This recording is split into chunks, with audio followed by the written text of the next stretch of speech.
जय जय रघुवीर समर्थ. समर्थ म्हणतात की सतत जर प्रयत्न केले तर यश हे आपल्याला नक्कीच मिळते असं समर्थ आपल्याला ते सांगतात. आणि म्हणूनच समर्थ म्हणतात की वेळेचा सदुपयोग करा, वेळ हा वाया घालू नका, कारण एकदा गेलेली वेळ ही आयुष्यामध्ये परत येत नाही असं समर्थ आपल्याला ते सांगतात. समर्थ म्हणतात की ज्या वेळेस आपण नळाच्या खाली हंडा लावतो आणि नळाला पाणी फार कमी असतं, संतत धारा चालू असतात, पण त्या संतत धाराने सुद्धा तो हंडा 15-20 मिनिटांनी का होईना भरतो असं समर्थ आपल्याला ते सांगतात. म्हणजे थेंबे थेंबे तळे साचे. आपण म्हणतो की फार छोटं पाणी आहे, फार कमी पाणी आहे, कधी हंडा भरणार आपण असं म्हणतो, पण आपण लावल्यानंतर तो हंडा कधी भरतो हे आपल्यालाही कळत नाही असं समर्थ आपल्याला ते सांगतात. समर्थ म्हणतात की मुंगी सुद्धा 1000 वेळा साखरेचा कण आपल्या तोंडात येते, 1000 वेळा तिच्या तोंडातून तो साखरेचा कण निसटतो, पडतो, कारण तिच्यापेक्षा तो साखरेचा कण हा जड असतो, तरी पण ती आपला प्रयत्न कधीही सोडत नाही. तिचं जिद्द, तिची चिकाटी, तिचा प्रयत्न, तिचे सातत्य काम हे ती कधीही सोडत नाही. तिचा फक्त एकच निश्चय असतो की हे साखरेचा कण मी माझ्या घरापर्यंत, माझ्या बिळामध्ये हे मी नेणारच आहे, असं तिचं जिद्द असते, अशी तिची चिकाटी असते आणि असा तिचा सतत प्रयत्न असतो. आणि ती साखरेचा कण हळूहळू हळूहळू करत का होईना ती आपल्या घरामध्ये घेऊनच जाते असं समर्थ आपल्याला ते सांगतात. समर्थ म्हणतात की कधी कधी निरीक्षण करायचं, बागेमध्ये गेले, कुठे बाहेर गेलं की कुठं झाडांच्या खाली आपण बसलो तर निरीक्षण करायचं म्हणा. बघा म्हणले समर्थ, एखादा पक्षी असतो आणि फळ खातो म्हणले, फळ खातो किंवा कुठलीही जर वस्तू त्याला दिसली तर तो आपल्या चोचेत घेतो, त्या चोचेतून ती वस्तू त्याची 1000 वेळा पडते, पण तरीही तो आपला प्रयत्न सोडत नाही. ते परत उचलतो आणि परत दुसऱ्या ठिकाणी नेऊन आपल्या पिल्लांना देतो, आपल्या घरट्यामध्ये ठेवतो, पण तो कधीही हार मानत नाही, कधीही तो प्रयत्न सोडत नाही आणि कधीही तो त्याची जिद्द तो सोडत नाही. हे मी वस्तू किंवा हा जो पदार्थ आहे मी माझ्या पिल्लापर्यंत माझ्या घरट्यामध्ये नेणार, ही त्यांची जिद्द असते, ही त्यांची चिकाटी असते. आणि ते कितींदा जरी त्यांच्या तोंडातून ते पडलं तरी ते घेऊन आपल्या घरट्यापर्यंत पोहोचतात. बघा म्हणले समर्थ, म्हणजे पशु पक्ष्यांकडून, मुंग्याकडून सुद्धा आपल्याला बरंच काही घेण्यासारखं आहे असं समर्थ आपल्याला ते सांगतात. समर्थ म्हणतात की कपड्यावर एखादा जर डाग पडला तर आपण अनेक प्रयत्न करतो तो डाग घालवण्यासाठी. एखाद्या कपड्यावर जर पांढऱ्या शुभ्र कपड्यावर जर काळा डाग पडला तर आपण तो घालवण्यासाठी खूप प्रयत्न करतो. आपण पाण्याने धुतो, ब्रशने धुतो, परत आपण गरम पाण्यामध्ये तो ड्रेस टाकतो, परत आपण थोडं थोडं करत ब्रशने त्या डागाला घासतो, पण हळूहळू करत का होईना, थोडं थोडं का होईना तो डाग प्रयत्न केल्यानंतर निघून जातो असं समर्थ आपल्याला ते सांगतात. आणि म्हणून समर्थ म्हणतात की प्रयत्न करा, यश येत नाही, आपण अपयशी होतो म्हणून प्रयत्न करायचं कधीही सोडू नका असं समर्थ आपल्याला ते सांगतात.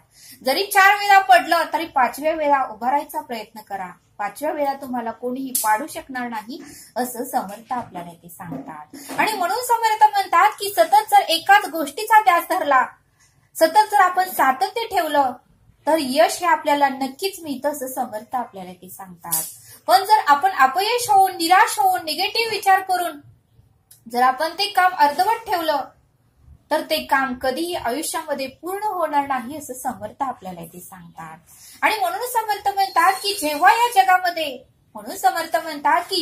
या जगामध्ये आपल्याला समजून घेणारं कोणीच नाही,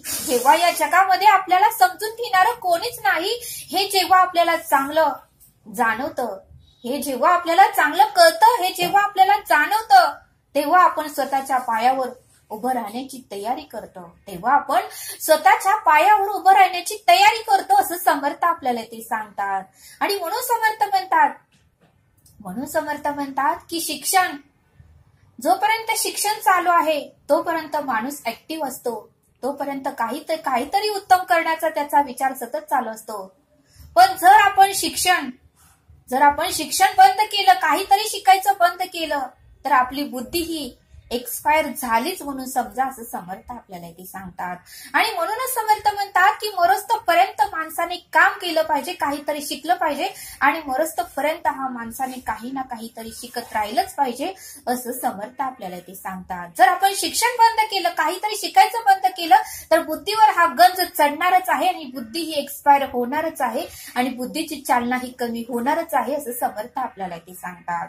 आणि म्हणूनच समर्थ म्हणतात की पाणी जर एका ठिकाणी साठवलं, एका खड्ड्यामध्ये साठवलं तर पाण्याचा घाण वास येतो. पाणी हे गडू दिसतं, बघताना सुद्धा आपल्याला नकारात्मक विचार येतात. त्या पाण्याकडे बघून आपल्याला घाण वाटते, किळस वाटते. पण समर्थ म्हणतात की त्या पाण्याकडे जाऊ नका, आपल्या स्वतःकडे या. आपणही जर काहीच नाही केलं, आपण जर शिक्षण नाही घेतलं, आपण जर काहीतरी नवीन शिकायचा प्रयत्न नाही केला तर आपल्यालाही, आपल्या बुद्धीलाही त्या गडूळ पाण्यासारखा गंज चढणारच आहे. आपली बुद्धी ही त्या गडूळ पाण्यासारखी होणार आहे असं समर्थ आपल्याला इथे सांगतात. आणि म्हणून समर्थ म्हणतात की विज्ञान शास्त्रज्ञ एवढं पुढे गेलेले आहेत की त्यांनी नुसता मोबाईलचा शोध लावून, की त्यांनी नुसता लॅपटॉपचा शोध लावून शांत बसले नाहीत. या जगामध्ये सतत काही ना काही बदल होत आहेत. कार मध्ये बदल होत आहे. आता कार सुद्धा इलेक्ट्रॉनिक मध्ये आले आहे. टू व्हीलर सुद्धा इलेक्ट्रॉनिक मध्ये आलेले आहे. रेल्वेमध्ये बदल होत आहे तर विमानामध्ये बदल होत आहे. कॅम्प्युटर मध्ये बदल होत आहे तर लॅपटॉप मध्ये बदल होत आहे. तर प्रत्येक मोबाईलच्या व्हर्जन मध्ये सुद्धा बदल होत आहे आणि प्रत्येक मोबाईल मध्ये सुद्धा बदल होत आहे.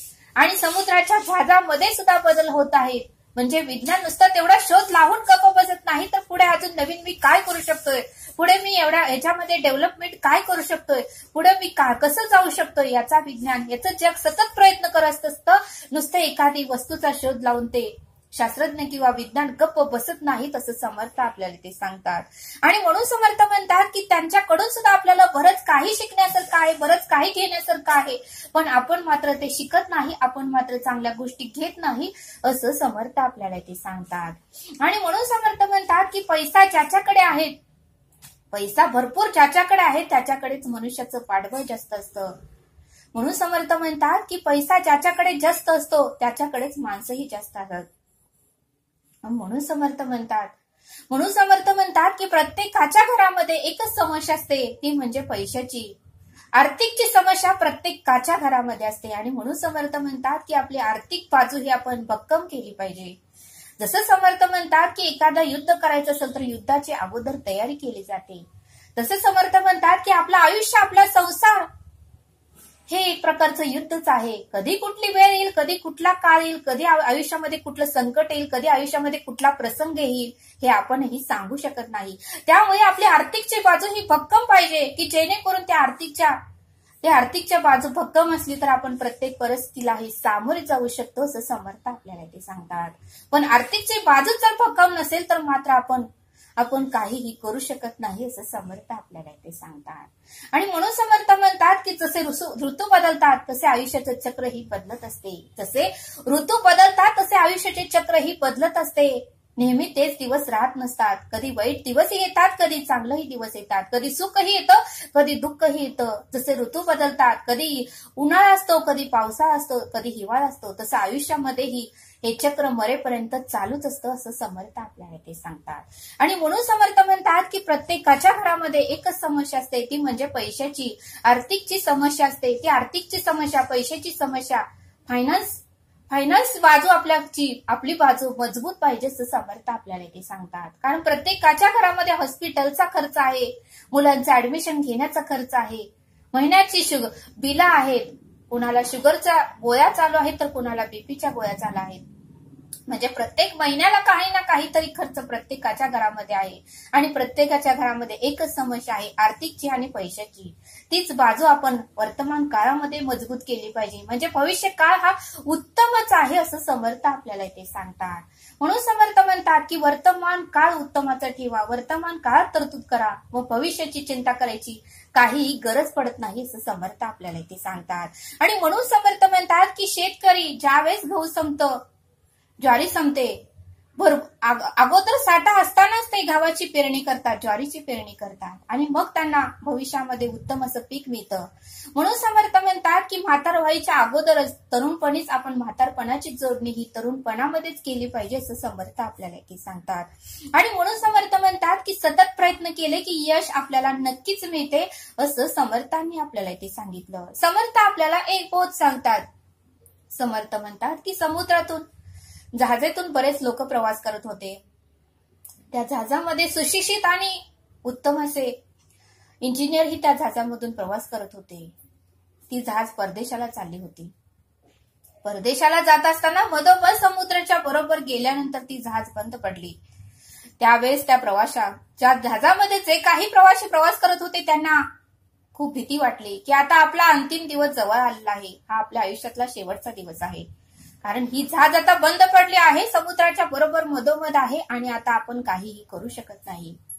पण त्या जहाजामध्ये जे इंजिनियर होते त्यांनी त्या इंजिन मध्ये काय बिघड झाला आहे का नाही ते बघितलं. इंजिन कुठे इंजिनचा प्रॉब्लेम आहे ते सर्वांनी चेक केलं. जवळजवळ 5 इंजिनियर त्या जहाजातून प्रवास करत होते. त्या 5ही जणांनी इंजिनचं सर्व काही बघितलं पण कोणाला काहीही कळत नव्हतं, कोणाला काहीच कळालं नाही. मग त्या जहाजामध्ये असा एक साधारण व्यक्तीही होता जो घराचं बांधकाम करत होता. छोटी मोठी सर्व काही बांधकामाची कामं तो व्यक्ती करत होता. तो व्यक्ती त्या इंजिनियरला जाऊन म्हणाला, अहो साहेब, मला एक संधी द्या. तुम्ही सगळ्यांनी प्रयत्न केले, मला मान्य आहे, पण मीही एकदा प्रयत्न करून बघतो. त्यावेळेस ते 4-5 जण इंजिनियर होते त्या सामान्य व्यक्तीला हसू लागले. अरे आम्ही एवढं शिकलो, एवढं आम्हाला ज्ञान आहे, एवढं आम्ही डिग्री मिळवली, एवढे आम्ही जहाज तयार केलेला आहे आणि तुला साधारण व्यक्तीला काय येणार आहे रे? आम्ही एवढं शिक्षण घेतलेलं आहे, आम्हाला इंग्लिश फडाफडा वाचता येते, बोलता येते, तुला तर काही येत नाही, तू 10वी नापास आहे, तू साधारण घराचं बांधकाम करत आहे आणि तुला काय जमणार आहे? त्यावेळेस तो म्हणाला, ठीक आहे, मला काही येत नाही, मी साधारण व्यक्ती आहे, मी 10वी नापास आहे, मला काही येत नाही, तरीही मी फक्त एकदा बघतोय का तुम्हाला अडचण आहे का? त्यावेळेस एक त्यातला 5 जणांमधला एक चांगला होता, हुशार होता, तोही म्हणाला, ठीक आहे, बघतोय ना तर एकदा बघू देत ना, आपला तर काय फायदा आणि तोटा आहे, बघू देत. मग त्या व्यक्तीला म्हटले, ठीक आहे, तुम्ही बघा. मग त्या व्यक्तीनेही सर्व काही इंजिनची तपासणी केली, कुठं काय बिघड आहे का नाही बघितलं. 15-20 मिनिटं असेच गेले आणि 25 मिनिटं झाल्यानंतर त्या व्यक्तीला समजलं की जहाज नेमकी कशासाठी बंद पडले आहे. जे जहाजामध्ये लोखंडी बार होता तो उभा असायला पाहिजे होता, तो आडवा झाला होता, त्यामुळे इंजिन बंद पडलं होतं. ते त्या सामान्य व्यक्तीला कळालं. त्या व्यक्तीनेही आपल्याकडे जे काही हत्यार आहे, सामान आहे, ती व्यक्तीने ते घेतलं आणि ते जे लोखंडी बार आडवं पडलं होतं ती त्या हत्याराने त्याने उभं केलं आणि उभं केल्या क्षणी ती जहाज चालू झाली. त्यावेळेस मात्र सर्व प्रवाशांनी टाळ्या वाजवला, त्याचं अभिनंदन केलं आणि सर्वजण त्याला थँक्यू म्हणू लागले. सर्वजण आभार मानू लागले की तुझ्यामध्ये आमचा जीव वाचला. त्यावेळेस ते 5 इंजिनियरनी मात्र आपली मान खाली घातली आणि मग मात्र त्या इंजिनियरनी सामान्य व्यक्तीची माफी मागितली. मग बघा म्हणले समर्थ, या बोधातून आपल्याला हे शिकायला मिळतं की कोणालाही कमी लेखू नका. आणि त्या व्यक्तीने प्रयत्न केले, त्या व्यक्तीने प्रयत्न करायचे सोडले नाहीत. त्या व्यक्तीने सतत प्रयत्न केल्यामुळे त्या व्यक्तीला ती जहाज चालू करण्यामध्ये यश आलं. म्हणून समर्थ म्हणतात की शिकलेल्या व्यक्तीनेही जी अडाणी व्यक्ती आहे, अशिक्षित आहे, तिलाही कमी लेखू नये. म्हणजे प्रत्येक व्यक्तीमध्ये काहीतरी गट्स असतात, काहीतरी सामर्थ्य असतं, काहीतरी बुद्धी असतं, म्हणून कोणीच कोणाला कमी समजू नये आणि सतत जर प्रयत्न केला तर आपल्याला त्या कामामध्ये यश हे नक्कीच येतं, असं समर्थांनी आपल्याला इथे समजावून सांगितलं. तरी आता आपण येथेच थांबू. धन्यवाद. जय सद्गुरू.